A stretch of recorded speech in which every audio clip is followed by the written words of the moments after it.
ஒரு விளையாடித்த உங்கள் அனைவரையும் சந்திப்பதில் பெரும் மகிழ்ச்சி. ஐபிஎல் 41வது போட்டியாக நேற்றைய தினத்தில் சன்ரைசர்ஸ் ஹைதராபாத் மற்றும் ராயல் சேலஞ்சர்ஸ் பெங்களூரு ஆகிய இரு அணிகளின் போட்டி ஹைதராபாத் ராஜீவ் காந்தி மைதானத்தில் ஆரம்பமாக இருந்தது.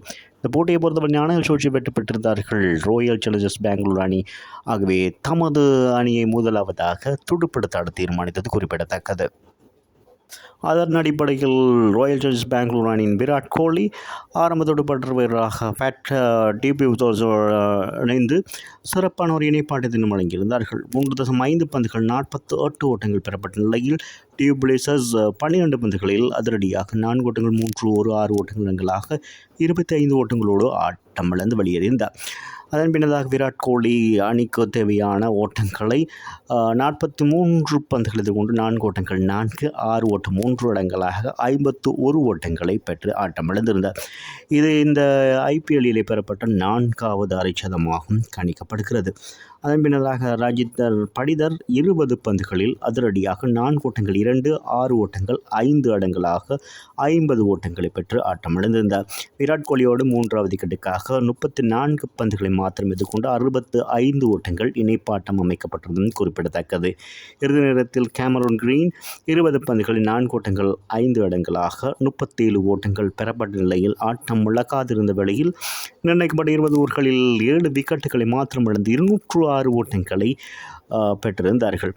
சன்ரைசர்ஸ் ஹைதராபாத் பந்து வீச்சு பொறுத்தவரையில் ஜெயதேவ் உனட்கல் 3 விக்கெட்டுகளையும் மற்றும் நடராஜன் 2 விக்கெட்டுகளையும் காமின்ஸ் மற்றும் மாயங்க் மார்க்கண்டே தலா ஒவ்வொரு விக்கெட்டுகளையும் வீழ்த்தியது குறிப்பிடத்தக்கது. ஆகவே நிர்ணயிக்கப்பட்ட 20 ஓவர்களில் 207 ஓட்டங்கள் தேவை என்ற அடிப்படையில் சன்ரைசர்ஸ் ஹைதராபாத் அணியினர் துடுப்படுத்த ஆட வந்திருந்த வேளையில் முதல் 5 பந்துகளில் 56 ஓட்டங்களுக்கு முக்கியமான 4 விக்கெட்டுகளை இழந்து தடுமாறியிருந்தது என்பது குறிப்பிடத்தக்கது.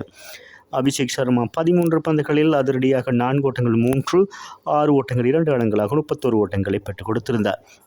அதன் பின்னதாக டிராவிஸ் ஹெட் 1 ஐடன் மார்க்கம் 7 ஓட்டங்கள் ஆண்ட்ரிக் கிளாசன் 7 ஓட்டங்கள் என விக்கெட்டுகளை விட்டுக் கொடுத்திருந்தாலும் அணியின் தலைவர் கமின்ஸ் ஆடுகளத்திற்கு வந்து அதிரடி காட்டியிருந்தார்.